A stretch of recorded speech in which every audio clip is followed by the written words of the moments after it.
Sir আপনি তো customs গোয়েন্দা অধিদপ্তরের ডিরেক্টর জেনারেল ছিলেন। ওখানে মানে কাস্টমস গোয়েন্দা অধিদপ্তর আবার কি ধরনের অভিযান পরিচালনা করে থাকেন আর কি? কাস্টমস গোয়েন্দা মূলত আপনার কাস্টমস অথরিটির উপরে ওয়াচডগ হিসাবে কাজ করে মূলত। তাদের কাজ হলো আমদানি এবং রপ্তানি বাণিজ্যে কোথায় কোথায় অনিয়ম সংগঠিত হচ্ছে, কারা কারা এই অনিয়মের সাথে যুক্ত বা কারা কারা কীভাবে এই অনিয়মগুলো সংগঠন করছেন, এই রিলেটেড তথ্য উপাত্ত তারা বিভিন্ন সোর্স থেকে সংগ্রহ করেন।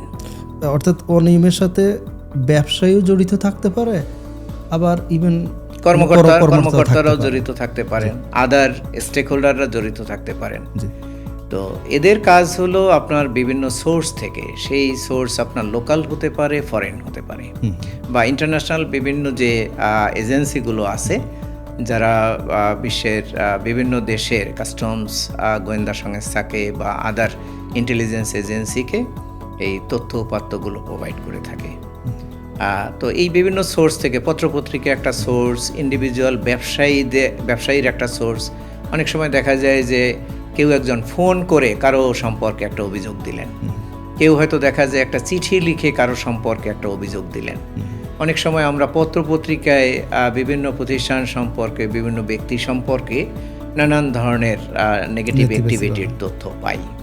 তো এই তথ্যপত্রগুলোই আপনার কাস্টমস ইন্টেলিজেন্স অ্যানালিসিস করে যেগুলো সঠিক, সেগুলোর ভিত্তিতে তারা একটা মানে ঝুঁকি ব্যবস্থাপনা বা মডিউল বা ঝুঁকি ব্যবস্থাপনা ক্রাইটেরিয়া তৈরি করেন এবং ওইটার ভিত্তিতে ঝুঁকিপূর্ণ আমদানিকারক, রপ্তানিকারক, এজেন্ট, কাস্টমস কর্মকর্তা বা অন্যান্য যারা আছে তাদের নির্বাচন করেন।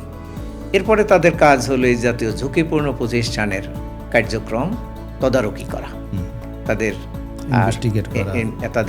কার্যক্রম অবজার্ভ করা, এবং সেখানে যদি কোনো অনিয়ম সংগঠন হয় সেটা অনেক সময় তারা নিজেরাই ইন্টারসেপ্ট করেন, আবার অনেক সময় দেখা যায় যে তারা লোকাল কাস্টমস অথরিটিকে সেটা অফিসিয়ালি কনভে করেন, যাতে আমদানি এবং রপ্তানি বাণিজ্যে বড় ধরনের রাজস্ব ফাঁকি বা অন্য কোনো ধরনের ঝুঁকি তৈরি না হতে পারে।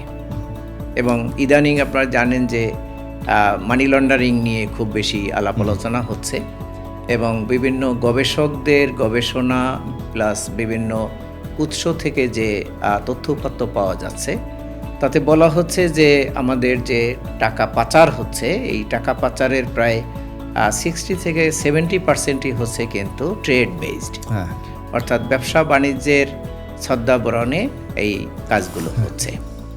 বিশেষ করে কোথাও কোথাও আন্ডার ইনভয়েসিং, কোথাও কোথাও ওভার ইনভয়েসিং, এবং এ ধরনের অনেকগুলো ঘটনা কিন্তু কাস্টমস গোয়েন্দা আপনার অতীতে উদ্ঘাটন করেছে, যেগুলো বর্তমানে আদালতে বিচারাধীন আছে, কিছু আপনার তদন্তাধীন আছে।